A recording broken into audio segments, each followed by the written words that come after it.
Well, maybe while we're letting folks join in, we can just do a quick introduction and overview to get things started here. We want to welcome you all to Starting the School Year Strong, tools and strategies to support students who use AAC.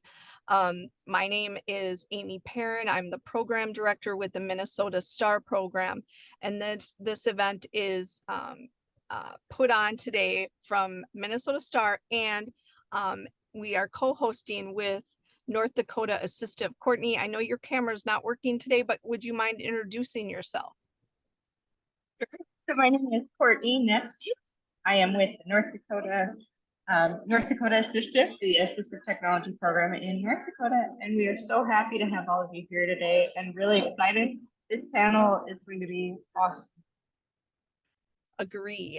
We will introduce our presenters here in one moment, but North Dakota and North Dakota Assistive Minnesota STAR program has formed a partnership, and we've been putting on monthly webinars for a better part of the year. And one of the topics that we decided we really wanted to talk about was AAC, and we quickly realized what a huge topic this was, and determined that we're going to need to do a number of webinars on this. And we thought the best place would be to start at is the beginning.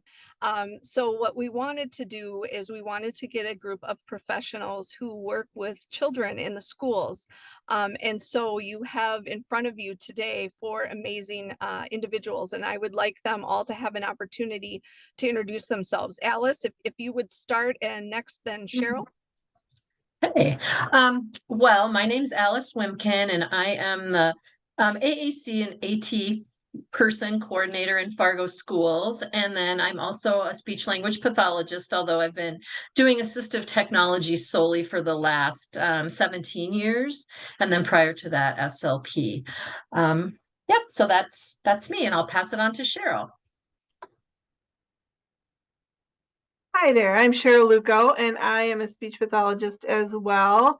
I've been with the Anoka Hennepin schools for about 23 years and done AT or AAC support for probably about 15 of those at least. And then I also am an independent contractor with the Technology for Home grant through the state of Minnesota. So I get to do AT assessments and AAC with a team in homes throughout the whole state. Thank you, Cheryl. Next, Kelsey, and then Morty. Hi, my name is Kelsey Grumish. I am a speech-language pathologist and the assistive technology consultant in West Fargo Public Schools. I've been doing this for over 10 years now. And then on the side, I have Red River Valley AAC, which is a nonprofit, and we work on around this area, working with families, training the family and staff that work with our AAC users, and also making like communication boards at various sites across the community, like for example, at the zoo or the parks and things like that. So yeah, that's me. I'm Morty Aldous, or Kirsten Morton Aldous, but everybody calls me Morty, and I am a physical and health disabilities teacher and the assistive technology specialist for Paul Bunyan Education Cooperative. And for those of you who not super familiar, it's kind of central Minnesota. So the areas of Aiken, Brainerd, Crosby, Ironton, Pequot Lakes, Pillager, Pine River, Bacchus, Cross Lake, and I think that covers it. So that's who I am, and I'm happy to be here today. Thank you so much to all of you for your time on this project. I would like to start out by mentioning to everyone that if you are able to stay with us for the entire presentation, you will get a letter of participation in the next coming days, along with a resource guide that we will be sharing. The team has put together kind of some of their favorite tips and tricks and resources out there to help you on this journey. If you have any questions, feel free to put them in the chat. Courtney's going to be moderating the chat for us, and we will be thrilled to answer any questions. If you think of any questions afterwards, feel free to reach out to Courtney or myself, and then we can circle back with our participants to try to get you guys some answers. We would also love to hear of any suggestions or topics that you would like to see in the future in regards to AAC. So let's get it started. And what we decided we're going to do today is we're going to just kind of present some guiding questions. And we will ask each of our participants this question and then get their thoughts on it and kind of just go around it that way. Okay. So here's the first question. And I think Alice will direct it to you first. So the school year is starting and you know that you will have a nonverbal student in your classroom. What are some ways that you set up the learning environment to support all communicators? Well, what we've tried to do, and I know the others on our panel have said the same, is we try to treat it as a tier 1 or a classroom strategy. And so we provide core boards for the classrooms. You might see posters around the building with the core words on them so that everybody has access to the vocabulary. And then also training if the kiddo does have an AAC device, letting students know what it is. But I think the big thing is just having core supports available, because we found that it's wonderful for literacy, for all students. So you'll see that, the books and the posters and all of those things around just to get the environment set up with visuals and communication. Excellent. And as we move around the room, or as we move around here, we're going to get some more thoughts on that. But I do want to mention, so you've mentioned core boards and strategies and things like that. So we will learn more about those items in the resources that you guys have put together, correct? Okay, Yes. great. Mm-hmm. All right. Cheryl, would you like to go next with the same question? What do you do to help set up your learning environments? Sure, yeah. So we have a huge district. Anoka Hennepin is a pretty big district. And so we had a speech PLC group that developed a core board for our district. And we have one that has 72 words on it, and then one that has the 36 project core words on it. So it's adapted. And then we have another one for toddlers. And then we have some that are bilingual, some that are high contrast. So we try to make sure that we can meet the needs of all the different students. And just like Alice said, we've been really working on trying to get training for our DCD center-based teachers and paras all the way from early childhood through 21 on what are core words. We've done presentations for our administration. I think that's a big one for them to know what is being pushed out around the district. This year I'm really excited because we're trying to get a set of low-tech tools that each classroom has. So universal, that tier 1, tier 2 universal design, everybody can have access to in their classroom, basic voice output switches, some low-tech core boards.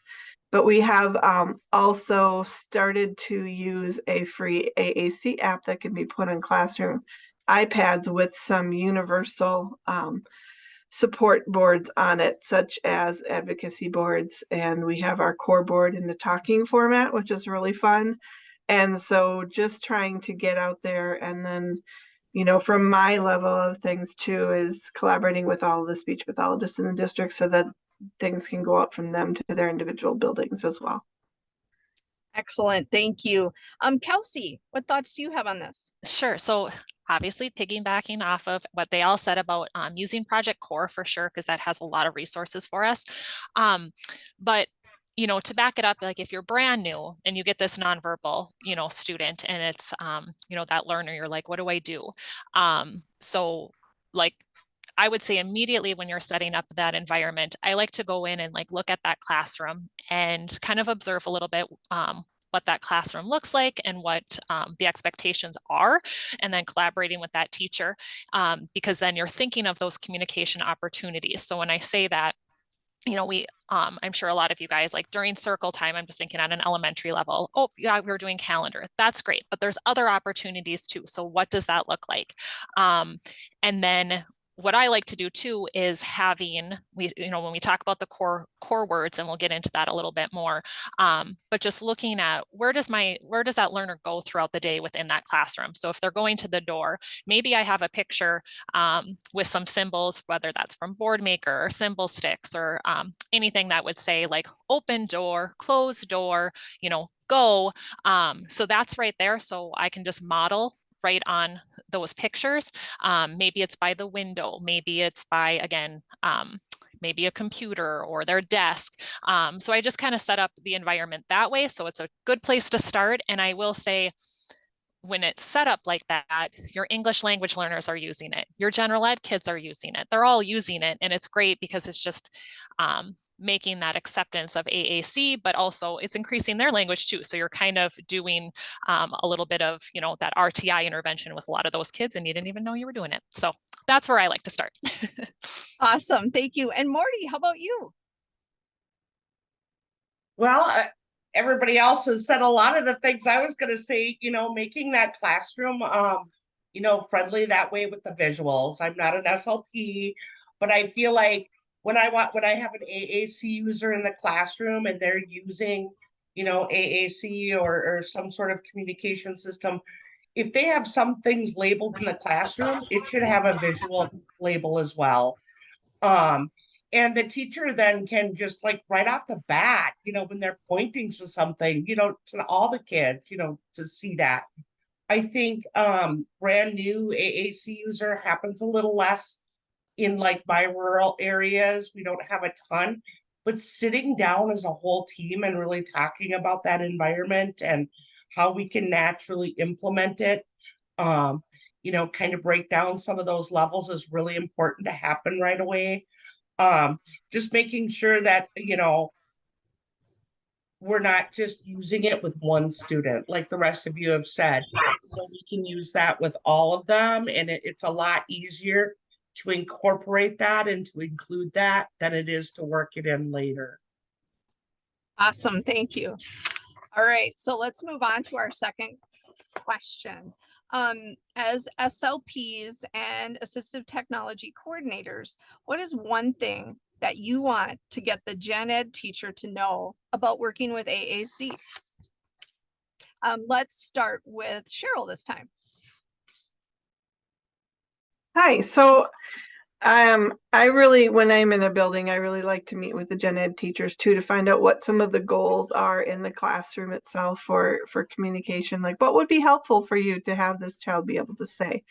And then to kind of, I think the biggest thing is we get scared of the tool, right? And so to let them know that they have a team around them that can help them with the how to do the tool. But it's really about picking a couple simple things to just start incorporating throughout the day. And even if they start with one thing and do that for a couple of weeks, and then add a second thing that they can do just to feel like they're breaking it into chunks, but just to not be scared of it, and to keep it present in the classroom, I think are two of the big things that I would say. Excellent. Thank you. Kelsey, how about you? What do you want the gen ed teachers to know? Sure. Kind of going off what Cheryl said, for sure that access, like, you know, we want to make sure that that individual has access to some type of communication at all times. And I also like, you know, when we say presume competency, know that they can do it, but also like, know that you yourself can do it. And I always like to come in and I do model a little bit. I know people will say, oh, you're the expert. I'm not. And when you're switching between communication systems or whatever, like it takes me a little bit. So I like to talk it through. And when I make that mistake of, you know, oh, I'm looking for this, and I just talk it out loud, I think it, you know, hopefully puts the gen ed teachers at ease to be like, you don't have to know it all. You're not expected to know it all, because you're probably learning that device right along with them. Or maybe they are ahead of you. That's great. Like, but just, yeah, don't be afraid of it. And, you know, feel free to model what you can and do your best. Like every little bit helps. Like, so I'm like, don't shy away from it.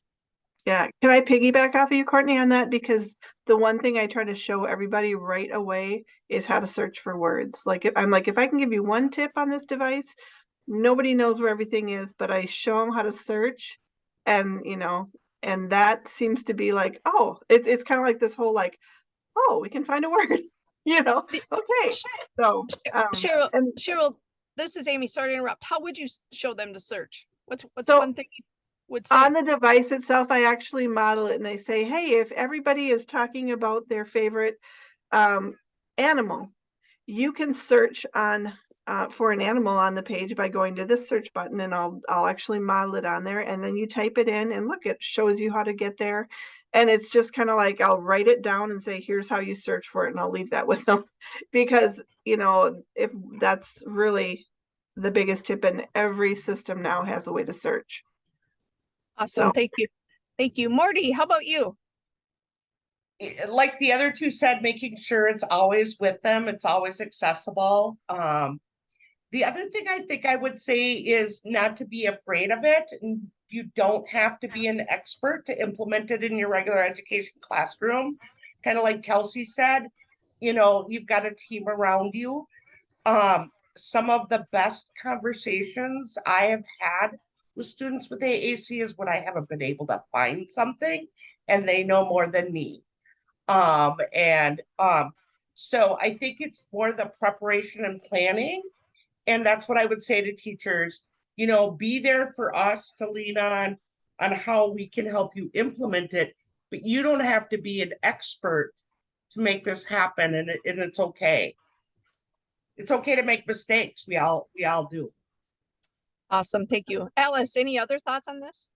Well, and just remembering too that it's their voice. And so I think sometimes when you let teachers know, or even students in the classroom, look, this is their voice, this is how they speak, that sometimes is an aha moment. So we don't keep their voice in the cupboard, or we don't keep it at their desk. It goes with them everywhere, just like your voice does, you know, our typical voice. So that sometimes is an aha moment also. But then also reminding them that this is like learning another language for the teacher, for the student, for the parents. And so it's okay to fumble. And just because maybe us as adults are nervous when we see 60 buttons on the device doesn't mean the student can't do it. Like Kelsey said, presume competency and give them the most, and then we can back up if we need to. But don't start with small, start with big, you know. So those are some things that we'll be talking about more. But yeah. Excellent. Thank you. And I think that was a really good point, that this is a language. And that's something that I always like to convey to folks. It's like, how long did it take you to learn to speak English? You know, it's not something that happened overnight.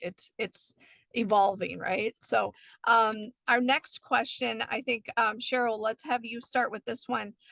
What is one strategy you have used to support the use of AAC beyond the SLP's office across all of the students' environments throughout the school year, in the general classroom, the lunchroom, recess, and beyond? And I said Cheryl, but actually I meant Kelsey. Kelsey, can you start this one out? Sorry. Sure, I would. No, Yeah. I would love to. So one thing that I will say, I don't think we added this person into our in our resources, but I follow the AAC coach on Facebook and Instagram, and she comes up with some awesome like scenarios. So for example, it will be like mealtime, and then what are like the questions or comments, because remember with communication, and I don't think we touched base on this, but it's more than requesting.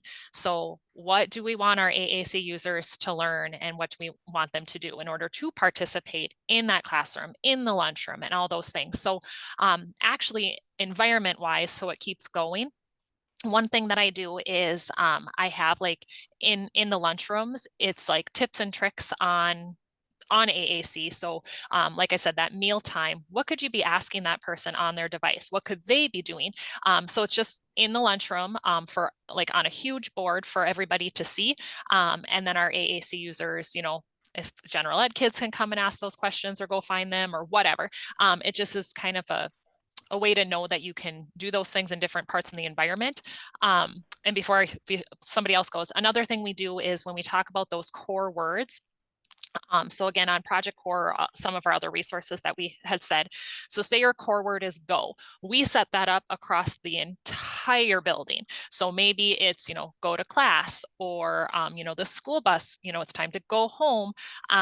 We also have in some of our hallways, like a sensory area. And then when they hit that spot, you know, it'll be like, oh, find go on your device. And then they're like, yep, we're going to go and jump across, you know, these things. So it's kind of fun for them and interactive for the students and the AAC users. So we're just pushing that across the whole building. I like that. That's great. Morty, how about you? Yeah, I really like what Kelsey had to say. And then following up on that from a non-SL, from a teacher standpoint, an itinerant teacher who comes in, one of the things I think to do is to just talk and model while you talk instead of always asking questions. You know, I don't want my kids to always feel like they're taking a quiz. You know, they're using that device throughout the day and they are answering questions and that sort of stuff. But I want them to be able to, like, especially when we're in those fayades and lunch areas, you know, so if I'm talking with them, I'm modeling what I'm just having a conversation about. And I don't have to hit every word because I don't know where every word is, trust me.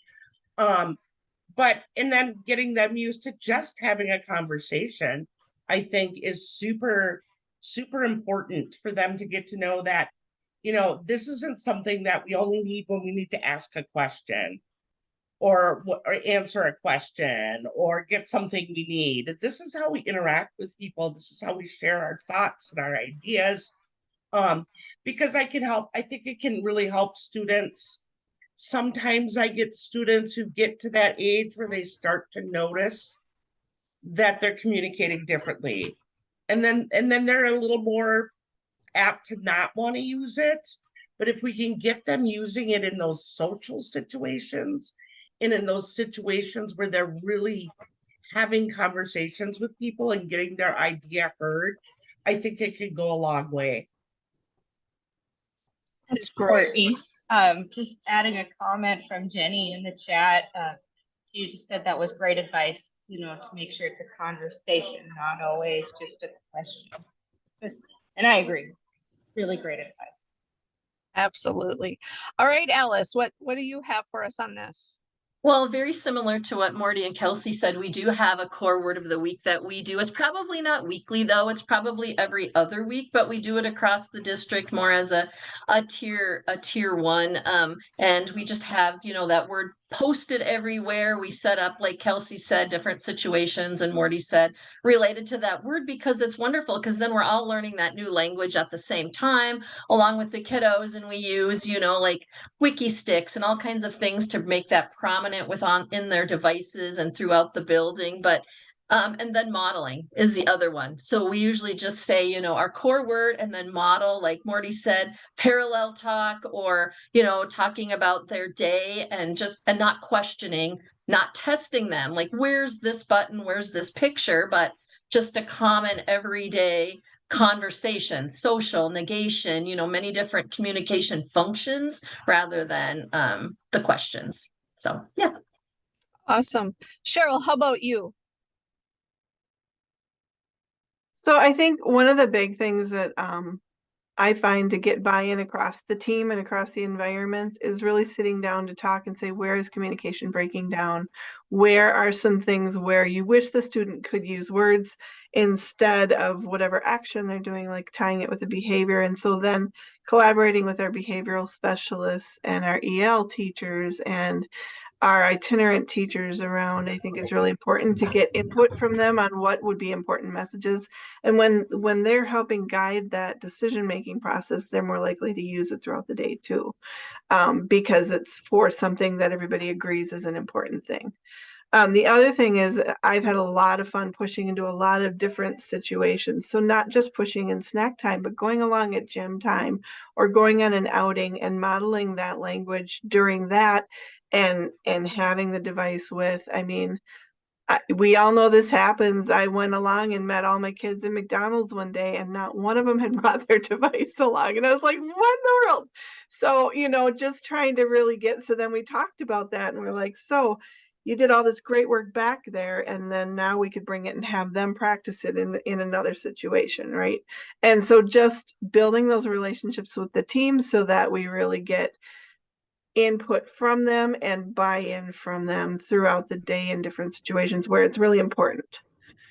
Because if it's guided by me and what's important to me, and I think they should be saying this, it probably won't go anywhere, right? And I'm only in there 20-30 minutes a week, whereas those paras and teachers are there all the day. So the last thing I would say is really getting a collaborative relationship with the paras and giving them, I value their input like really highly, and I want them to know that because they're the communication partners. So I think that's interesting that you mentioned the collaborative partnership, and I would imagine for all of you, that's probably a really difficult thing to do. I'm assuming that you're working with lots of people in lots of different places, and you know, just keeping that line of communication open is, I'm assuming, pretty tough. Is there anything that you guys have, and this, I'm throwing this question at them wildly. They haven't heard this one, so they're not prepared. Is there anything though that you found a little more effective in creating those relationships? Morty, I see your hand up. Yeah, I have geographically, I have a large distance in between my districts. We have been, one of the blessings of the whole shutdown over the pandemic was people getting used to technology. And we've been really creative, and it's worked really well, where we will have monthly team meetings just for 20 minutes. And, it'll be virtual and people will pop in. I have a couple of SLPs who send out like weekly, they send out like a weekly flyer, and it'll have the word of the week that they're working on with that particular student or students. And then it'll have like a little staff challenge. So our staff challenge might be to say a whole sentence about what we had for breakfast on the device, or, just giving us experience or little challenges to get us more involved. We also keep a Google Doc that we all are shared, and the gen ed teacher can put in, what their focus is on literacy, maybe what the book is, or the PT will know they're working on the word go and stop. So when she takes the student out, they can work on the word go and stop. So those are some ways we can get that kind of stuff shared, but it can be a challenge in schools to have people sit down in person. And that's where I think it's just really important to really figure out that all of you mentioned it, that training piece. When a student gets a device, or it's a new device to that team, really, just making that a priority, where, what, we just really need to sit down and get everybody some training on this. And that's the biggest challenge, I think. So again, this question was not prepared, but do any of you other three panelists have anything that you wanted to add to Morty's comments as far as really good ways to build these relationships and keep lines of communication open with the gen ed teachers and the paras and the different folks that you're working with? If not, that's okay, but I just thought I'd ask. Alice, yep. Well, and Kelsey might do this too, and Cheryl and Morty, but we just, to build capacity, because Kelsey and I and Cheryl, we're just that one person, and Morty have all of these districts and all of these buildings. And so because I'm an SLP, I've kind of relied on the SLPs in each of our building. And so they usually get the information from me, and then it goes out and they'll give it to PT, OT, or the team members in their building, or then the other special education teachers. So that's what I've been doing right now, just trying to figure out, how that seems to be working the best right now for me, but I don't know. Anyway, just building capacity through our SLPs. That's how I've been doing it right now. Awesome. We also started a AAC cohorts. It's not all of our SLPs within the district. Our cooperative does not have a SLP. They are all hired individually through the schools, and we started that about 5 years ago. And there is a representative from each district, at least one, some have two. And we've been doing training and giving them information and training opportunities to build their skills in AAC. So they are like their go-to people in their districts, a lot like you were talking about, Alice. So that's been a huge resource for me. Awesome. Kelsey and Cheryl, if you don't have anything additional to add to that, I'll keep moving here. Is that okay? All right. I see we did have a question come through that I would like to make sure and address before we move on to our next guiding question. Candace says, I am asking this question for a first-year teacher and not sure if I'm wording it correctly. Don't worry, you're fine. If a first-year teacher is working in a smaller community and has a student who is diagnosed as severely developmentally disabled, would North Dakota Assistive be a starting point for that teacher to call with questions and guidance regarding specific needs the student has? And the teacher is not familiar with what technology that would be available to aid the student. In addition, for smaller schools, are there grants a teacher could apply to cover the cost of possible technology? So Courtney, I don't know if you want to chime in on the question about North Dakota Assistive. I can certainly pivot to how STAR could help with that in Minnesota.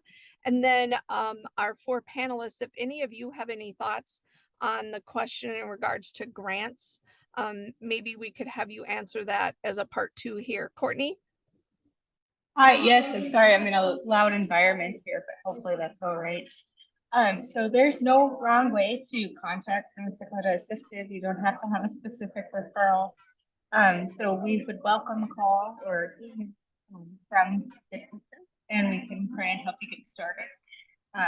And reach out to those that we do know. We have a lot of equipment available, as does Minnesota STAR, through our equipment demonstration centers and equipment lending library. Those can try equipment out in their environment, figure out if it fits for their needs prior to school investing or personal funds investing or searching out for grants. So that's helpful. I think it's probably pretty similar with Minnesota. Yeah, thank you, Courtney. I think North Dakota Assistive and Minnesota STAR are really 2 great places to start. We certainly do not expect you to know the current technologies or all of the different resources out there. That's why we're here. We're here to help you. There's no cost for our services. We will then connect you with the most appropriate resources in your area, be it a person who provides a service or you can borrow our technology at no cost. We usually will have individualized conversations to learn a little bit more about the specific situation or student that you're working with, and then try to make recommendations and show you, let you guys make the decision, involve the families and all of those that work individually with the student, and when possible, obviously include the student too. Panelists, do any of you have any thoughts in regards to smaller schools? Are there any grants out there a teacher could apply for to cover possible technology costs? Some of my smaller school districts have reached out to their PTA and have been very successful in getting some switches and some switch activated toys and some switches for communication, some of those lower tech communication devices. Other than that, I'm not aware of other than the ESSER funding and stuff like that. And I don't know how it is in North Dakota, but yeah, I was on the last of the list to get any of those funds. So, but sometimes I know they've had a lot of luck with some of the PTAs in a couple of my individual schools. Thank you. Cheryl, did you have an idea? Yeah, so along with that, Morty, we've had some students who, so in our district, we try to go through a medical model so that the student will own their own device in case they would ever leave. We do provide it if they don't have any funding sources, of course. And we've had some families who really want their child to have their own device, but their insurance doesn't cover it. And so we have reached out to Lions clubs and different groups like that. And often they're just looking for something that they can help. And if it's a local student right in their district, they're more than happy to help with that cost too. So that's another place we've gone. And then for SLPs, it's, you can always go through the reps to get a loaner device if you want to try something in addition to the Minnesota STAR and North Dakota Assistive. So, you can get devices from that. And some of the resources that we'll share with you on that form later have ways to get free copies of apps or contact reps and that kind of thing. Oh, go ahead, Kelsey. I was just going to say what Cheryl said. Like often if you're in communication with those reps and maybe you don't know who they are, and we can help you with that. But often they're super supportive, and I don't, they're like if you ever go to Closing the Gap, they're all right there. And they're handing out things and helping you and supporting, and they're just super great to work with and can get you deals and help you with some of that stuff, especially in your districts. And because they know, they're aware of who they're working with and things. So reach out to them. Yeah, I just found out that Talk to Me Technologies has a program for speech pathologists where you can basically check out long-term a device, and every couple months they just ask, hey, do you still need it? And one of our speech pathologists with the grant I work for has had one of their devices for a couple of years now as a long-term evaluation loaner. So that's another an option, that some companies will do. That's awesome. And this is Amy, and I would like to just reinforce what Cheryl said about your community service groups, such as the Lions, VFWs, and vets. Even those are veterans related. Again, a lot of times they have dollars that they're looking to spend, and they want to help their communities. So don't be shy to ask for those groups. Okay, so our next guiding question. Actually, this is our final guiding question. Our time is flying by. Once we're done with this guiding question, then we're going to take a look at some of the resources that we've put together for you guys. So you've set up your environment. Now it's time to model. What does modeling look like? Where should it happen? Do you have some examples of ways to integrate modeling into lessons? And this time, Morty, we're going to start with you. All right. Well, I guess about modeling, what I would say is, like I said before, you don't have to hit every button that you're saying. If you can work as a team and you know what you're going to be, if there's a focus, that's great. I think another great way to model is some of those devices will have the ability to project to your whiteboard. And this could be a great way to model to the whole class. And I've seen several teachers implement it in their morning meetings, where they, certain days that's what the kids use on the whiteboard versus the going around in the circle. The kids really enjoy it. And I think it's a good way for them all to learn. So those are a couple of ways I think modeling is good. Again, don't always ask questions. And if you are gonna ask questions, try to keep them unless you're specifically working on yes or no, but let them be a little open-ended. I also like to model just my own thoughts. I'm often asked to come in when I have a student, once they're getting to that stage where they're needing to develop writing, topics and prompts. So I like to model my thought process, kind of like, I like dogs. What do I like about dogs? They like to play ball. And, just kind of so that I'm teaching that student that even if they don't know how to say the whole sentence, if they're kind of generating what they want to write about, they're able to communicate the main pieces to get into their sentence. So those are some of my modeling tips. Awesome. Thank you. Alice, how about you? Well, and as you'll see when we talk more about core words, is really they're sight words, they're not nouns. So in many ways, they're sight words, they're describing words. And so when you think about modeling, thinking about you're describing what you're doing, you're going to see descriptive words on there. And that's called the descriptive teaching method, because we'll never be able to say or have everything we want to say on a device, and there's just not the room for it. So instead of saying moon or, or maybe like, I don't know, a particular noun, you would describe to try to get the information, because sometimes people think they have to put all the academic words that the student is going to be using in their curriculum on the device, but we use the words that are there and then we describe. And so really, as we get into this more, you'll learn more about the descriptive model, and that's really something that you'll find useful. And then always, a lot of times I'll also do the +1. So if a student has a 1-word response on their device, then I will give them a 2-word response, or, just something to continue to expand their language. But again, those are all things that will come with practice. So, these are things that we have learned throughout our time, and we still, stumble over it, but just give yourself grace, and you'll do fine. So. Awesome. So I'm going to ask the same question to the remaining two panelists, and then we have a follow-up to this question. So Cheryl, how about you? Yeah, so Alice mentioned the core boards, and along with our core board in our district, we have a whole resource of like simple 2 to 4 word core sentences that go along with our core. So they're color coded and they're matching. So we have like advocacy sentences like I like that, I don't like that, I want to stop. Then we have gameplay sentences, my turn, your turn, some of those things. And we have them in sentence strips so that we can hand those out to all of our teachers and they can go along and model, and then we can model for them. This is how you say those things. And it's a work in progress, right? So we're starting small and we're trying to get it pushed out, and slowly kind of getting all of those resources out as we get to know, the leaders in each of the areas under DSD and launch and autism.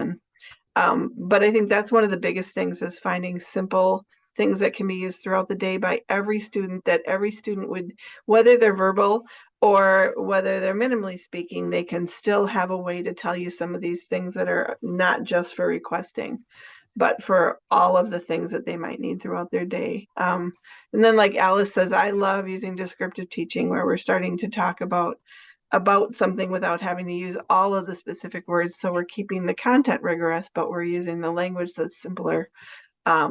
It's something that we're just starting to talk about with some of our teaching specialists, and how do we train staff in that area too. So. Thanks. Thank you so much. Kelsey, how about you? Do you have some examples of integrating modeling into lessons? I sure do. So I'm actually going to take a different approach on it, because everybody's kind of talking about with their lessons and what that looks like and things. And Morty talked about it a little bit. I love to model like what I'm saying, right? So like we have to, to teach AAC, we have to speak it. So like that's the big takeaway, right? Speak AAC to teach it. And so when I'm using the device, I have like a story. I'm known as the coffee lady in the district. I'm aware I drink a lot of it.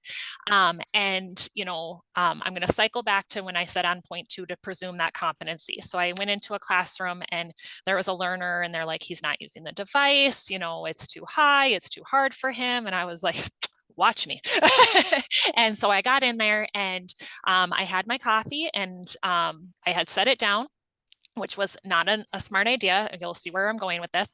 I set it down and I was like, oh, sorry, late. I'm thirsty. So again, I'm not modeling everything. I did say I'm thirsty, like my speech, but I was just modeling on the device, I thirsty. He went, grabbed my coffee, had the whole thing. I was like, oh my gosh, there went, $6 from Caribou. And then anyway, the learner grabs his device. I went to drinks, coffee. And everybody froze. And I was like, all right, so I just modeled a little bit what I said. I didn't even model that I like statement. He knows it. He knows how to use it. He's watching you, because that's really what it comes down to, is that when they're always watching you guys. So it's fun to be like, I go bathroom, like I gotta go, I'll be right back. I'm just telling them those things and they pick up on it. So, it doesn't always have to be related to that specific lesson. Yes, that helps guide you guys 100%. It's helpful, it's useful, but just know in conversation, just saying those little things, every little bit helps, and they're watching and they're learning. So that's kind of my big takeaway for you. That's wonderful. I love that. Okay, so we had a question from Barbara. She's wondering, when you're modeling, do you use a separate AAC device or are you using the student's device?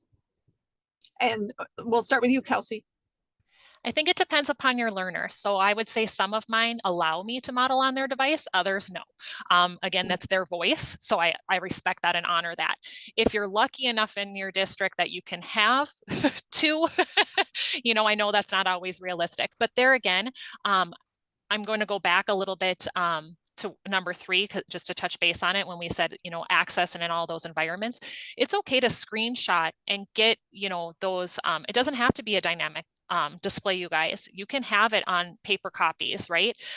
So you can be modeling just on that. It's the same idea, especially too, we're in, Minnesota, North Dakota. So Are they taking their devices out on the playground in the winter? Probably not. Should they? Sure. But like, again, grab that paper copy, go. So I would say it depends upon the learner. You know, do your best, but know and respect that it's their device. Any other panelists, do you have some thoughts on using the student's device or not?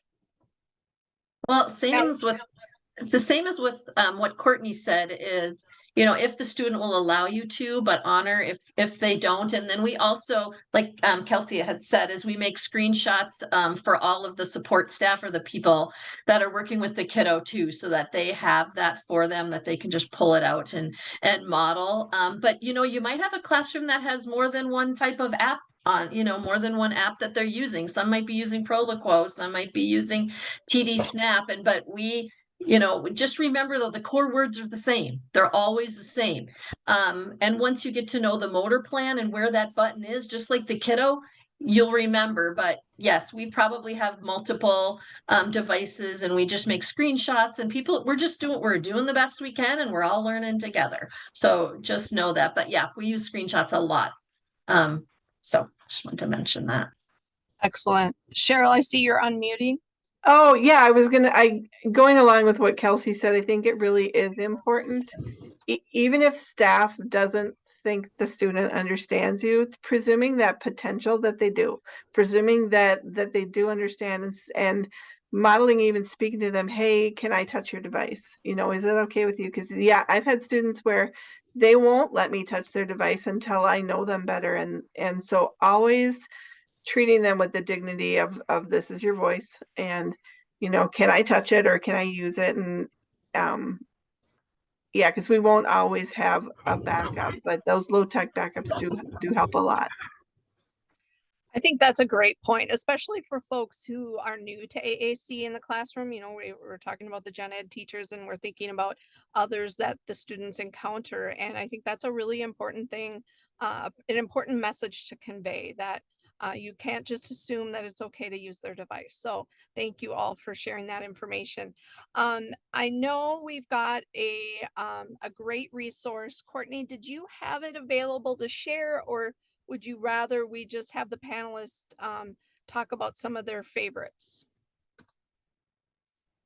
Let's have the panelists talk about their favorites, and I'll put them in the chat as they're discussing, so folks know. And then following the session, it'll all get emailed out in a compact package for everyone.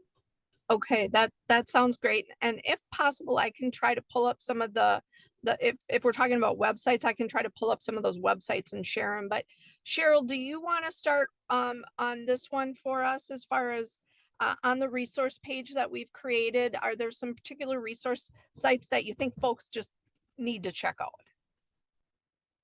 And you're on mute. I was just trying to pull up the list, but I can remember some of the things I've added. Okay.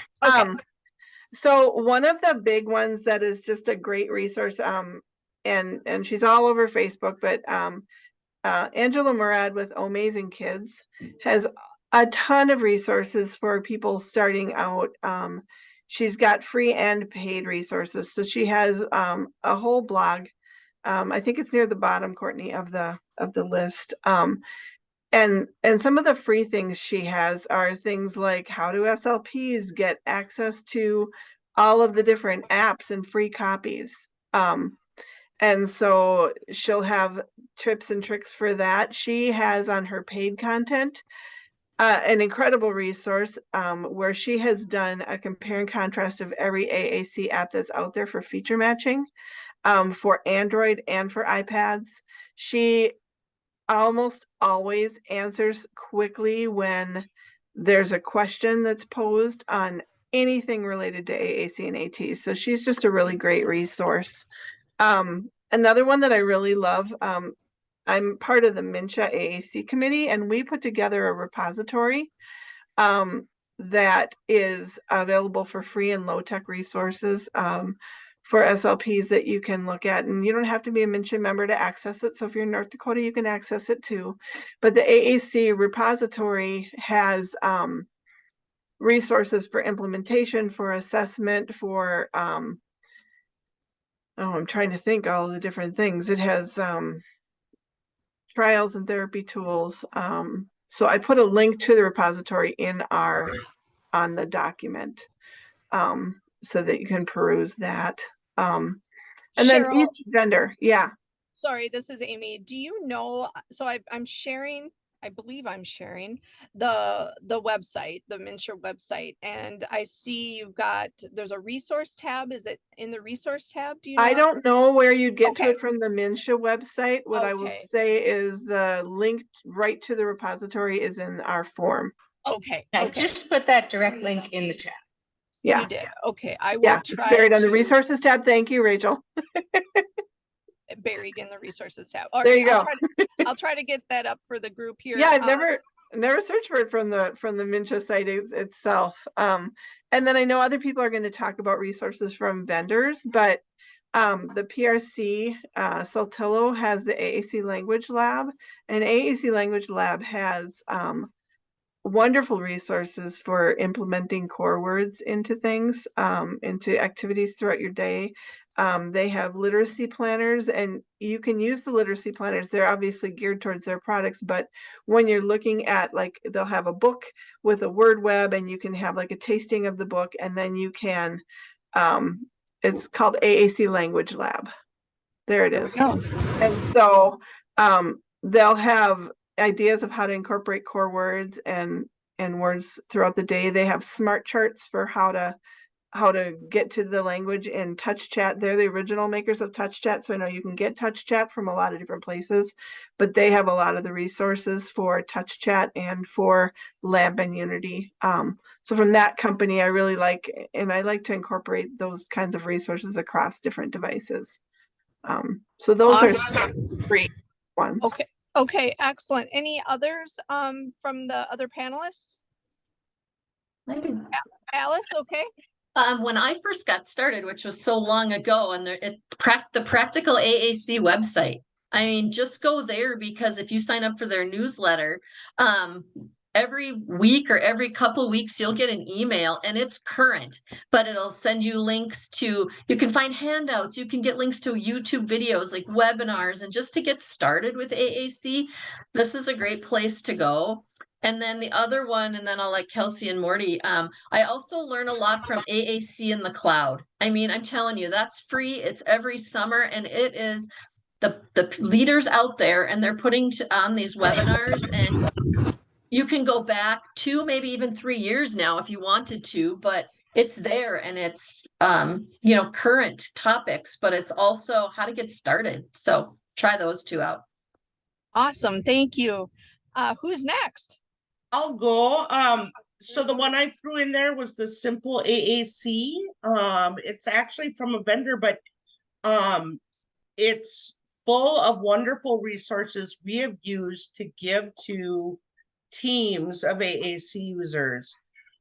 Really help break down that fear and all the technology. And that second, I believe there's some videos, there's a poster that just kind of talks about, you know, how to do it. And it just keeps it real simple, breaks it down. Those are all resources free. They speak at, the speaker speaks at AAC the Cloud every year. Her presentations there are available to watch. She has some that are targeted towards the rest of the team, so not necessarily towards the SLP.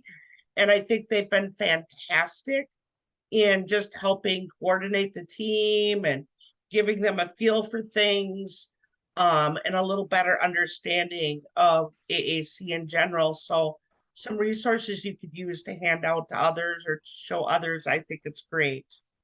Excellent. Thank you. Kelsey? Sure.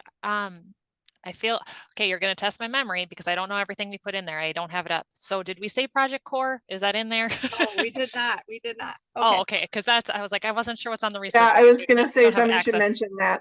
Yes, this is my all-time favorite. And here's why.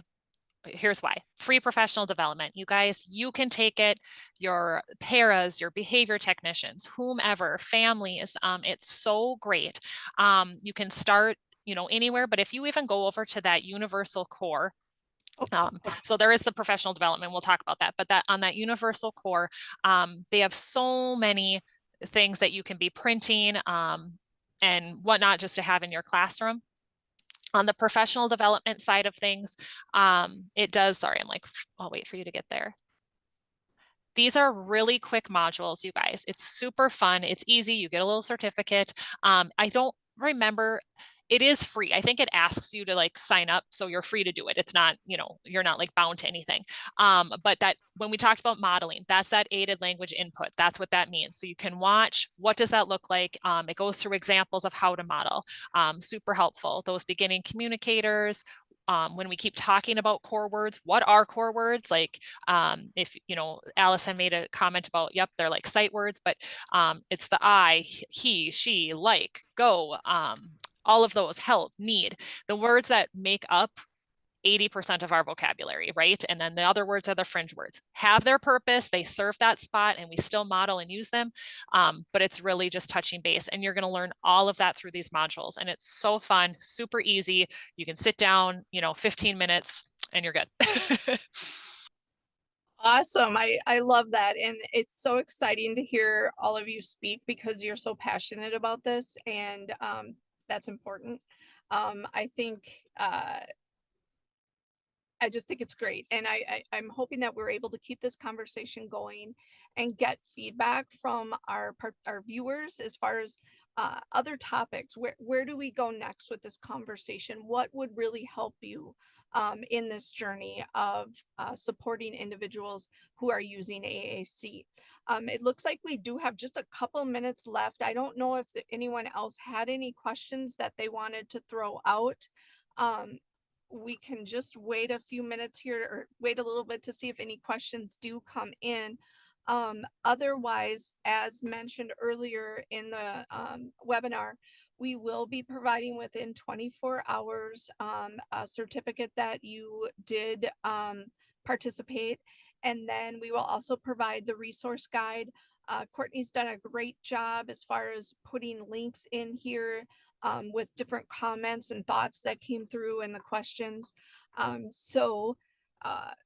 At this point, I'm not seeing any questions, but I do see Kelsey having her hand up. Go ahead. I'm asking on behalf of all participants. So, because I want to be helpful and useful for them. So what do they do? Like, I don't know if they have our emails, or, you know, I don't know where you all are located. I can't even see any of you on the screen. So, you know, I just want you to know that I'm always available. Shoot me an email. I'm willing to help, because I know when you're in it, it's, you know, it's different. It's hard, and you're starting and you're like, where do I go? I don't know what levels you're all at, but I just want to throw it out there that I'm more than happy to help. So I don't know if they have access to our stuff is what I'm getting at. Yeah, I would echo that. Me Thank too. you. So I would as well. I do see a chat. I'll read that in a second, but while people are listening, please type in where you're located. We would love to see that. Dana asked, can you let us know of a few AAC devices that can be projected onto on classroom whiteboards? That's a great question. Any ideas? So the Tobii I-110 can be, I believe. And I believe the Talk to Me Technologies one can. Those are the I two would I'm think familiar with. if it's an iPad-based system and you have it unlocked, that you could use whatever, like the screen mirroring and things like that. I would think that you could do that. Or an Apple TV also, because we use Apple TVs to project. Excellent. I wonder if we could put our emails on that resource sheet that we're sending out. Would that be something? Then everybody can have it? Okay. Absolutely. Especially if you're comfortable with people reaching out to you. So that's yeah, good. I think. You know, another thing too that I want to mention before we wrap it up here, if you're someone who works with an AAC user and you're not an SLP, but you want to connect with an SLP, obviously we've got a few here today that are willing to share their information, but please reach out to North Dakota Assistive or Minnesota STAR, and we can certainly connect you with AAC speech languages pathologists, easy for me to say, who support AAC users. That's, you know, one of the things that we're here to do. So thank you for putting where you're located in the chat. It's so fun to kind of, make it feel more real to see where everybody's located. So any last final thoughts from our presenters? We're at time. So any closing comments or anything? You got this, you guys. You can do it. You can do it. You No can, pressure. yeah, I think don't be afraid to make mistakes and just talk Right. it through, because we're all learning. I learn new things every day. So my favorite mentor has always told me there's no such thing as an AAC expert, because you're always learning. So Yeah, I would say if I can learn, you guys can learn. Have fun with it. It's awesome. It's one of my passions, and I'm not even an SLP. I see a lot of people from Bloomington Kennedy grad. Just had to say that. So thanks for coming. Awesome. Thank you, everyone. And again, please communicate with us. Let us know what more you want to see. We're here to help. Have a wonderful evening.